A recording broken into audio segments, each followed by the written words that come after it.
IKN itu membangun kota, bukan membangun pusat pemerintahan. Nah itu, iya.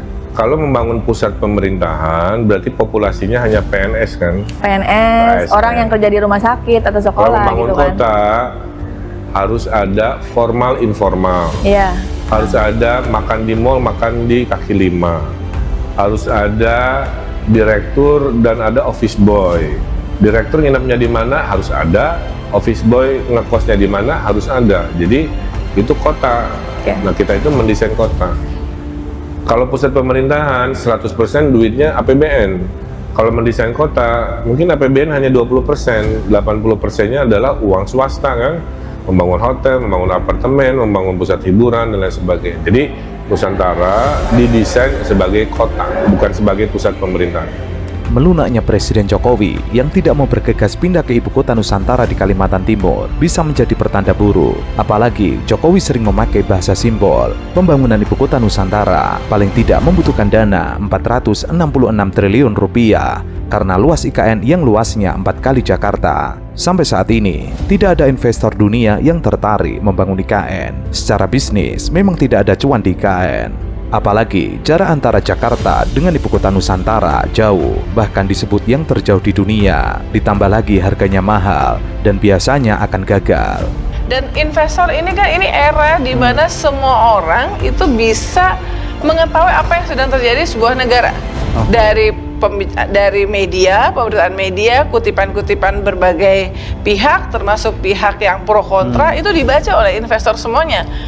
Nah, jangan-jangan ini sebetulnya yang membuat investor itu belum merasa yakin. Investor kan kalau menanamkan uangnya butuh kepastian. Tidak hanya kepastian mulutnya presiden, kan yang ngomong adalah, menjamin adalah Presiden Jokowi. Tapi sesudah tanggal 20 Oktober, dia bukan presiden lagi. Presidennya adalah Prabowo Subianto. Gesture dari Presiden Prabowo Subianto untuk menjadikan IKN ini prioritas buat pemerintahannya itu belum kelihatan. Jika mengandalkan APBN untuk membangun IKN, hal itu sangat tidak realistis.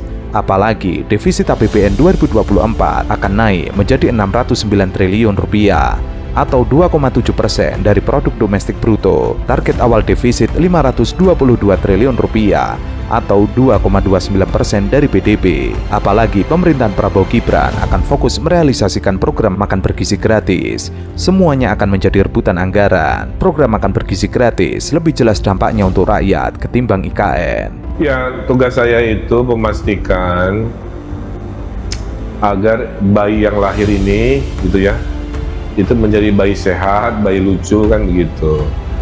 Karena bayinya udah lahir oleh sebuah undang-undang.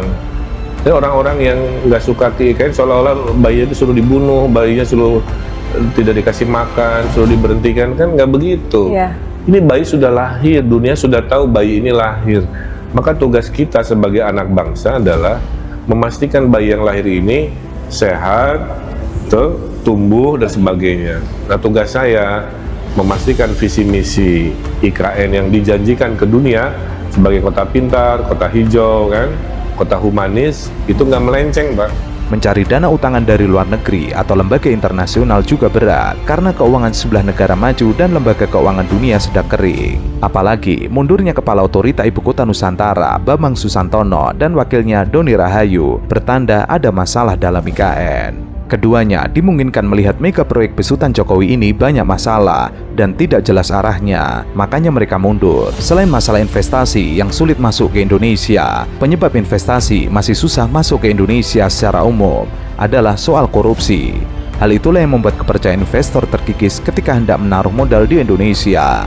Nah, kalau ternyata Presiden Prabowo lebih mementingkan program prioritasnya sendiri, yaitu misalnya makanan gratis yang notabene juga bisa menghabiskan sekitar 400-an triliun lebih, hampir sama mirip-mirip lah sama pembangunan IKN ini kan.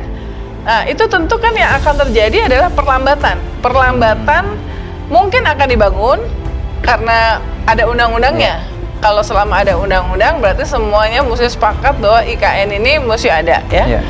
Tapi mungkin akan melambat pembangunannya karena fokusnya dibagi dua. Sudah tidak ke situ lagi ya, kecuali kalau ternyata memang ada investor asing ya. Karena kalau mengandalkan dari dana APBN dalam negeri, ya udah nggak kuat APBN kita. Presiden Jokowi menyebut belum ada rencana pindah kantor ke ibu kota Nusantara di Penajam Pasar Utara, Kalimantan Timur dalam waktu dekat. Hal itu lantaran infrastruktur belum siap.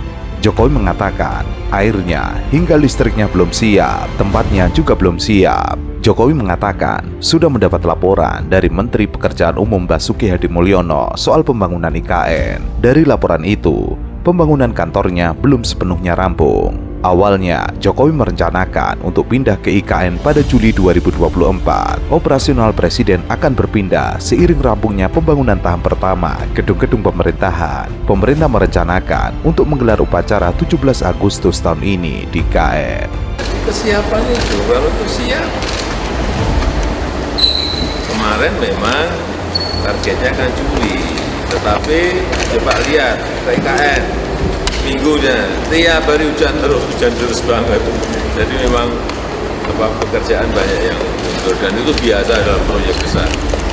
Dan IKN ini kan bukan dibangun 2 tahun 3 tahun, ini sebuah mimpi besar jangka panjang, proyek jangka panjang, mungkin 15 tahun, mungkin 20 tahun. Jadi jangan membayangkan kita upacara 17 Agustus itu sudah jadi semuanya, enggak seperti itu, banyak yang baru menurut saya. Ketua Satgas Pelaksana Pembangunan Infrastruktur IKN, Dani Sumadilaga sebelumnya menyebut progres pembangunan kantor kepresidenan sudah mencapai 92%. Satgas menargetkan proyek ini selesai pekan kedua Juli 2024, sehingga siap digunakan saat perayaan HUT Kemerdekaan RI pada 17 Agustus mendatang.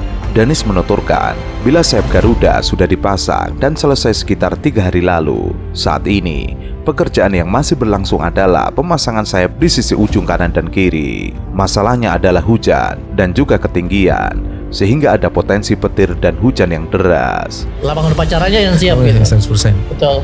Itu yang Garudanya lagi gitu tuh. Itu masih dipasang bilah-bilahnya kan, belum selesai itu. Dan itu baru dari luar, dalamnya juga belum selesai. Tapi berantakan lagi di dalamnya. Tapi gitu. sekarang seluruh foto official tuh di depan itu tuh seolah-olah ini udah selesai. Oh, gitu. di dalam masih berantakan itu. Ya, interiornya itu masih butuh waktu lah. Danis menuturkan proyek akan selesai akhir bulan ini, antara lain kawasan istana, area sumbu kebangsaan, Memorial Park, Beranda Nusantara. Gedung lain seperti Sekretariat Presiden dan Kementerian Sekretariat Negara juga bisa difungsionalkan sebagian. Ada nggak investor yang berminat? Pasti sulit dapatnya. Kan dari awal saya katakan pindah ibu kota saya setuju, tapi tidak secepat ini. Paling cepat 15 tahun sampai 20 tahun. Baru bisa pindah bergerak ke sana. Nah kalau sekarang kan terbukti tidak ada investor yang datang. Waktu itu Pak Luhut dan Pak Bahlil bilang ada 100 atau berapa ratus investor tertarik. Ya mereka tertarik saja. Tapi setelah ketemu lagi, lalu mereka pasti akan datang dikasih makan gratis, dikasih pertunjukan gratis. Pas dia datang mungkin dia kirim orang ke sini, lihat lah gimana. Investor itu tidak mungkin mau membangun dari greenfield. Dia pasti harus lihat sudah ada perkembangan infrastruktur.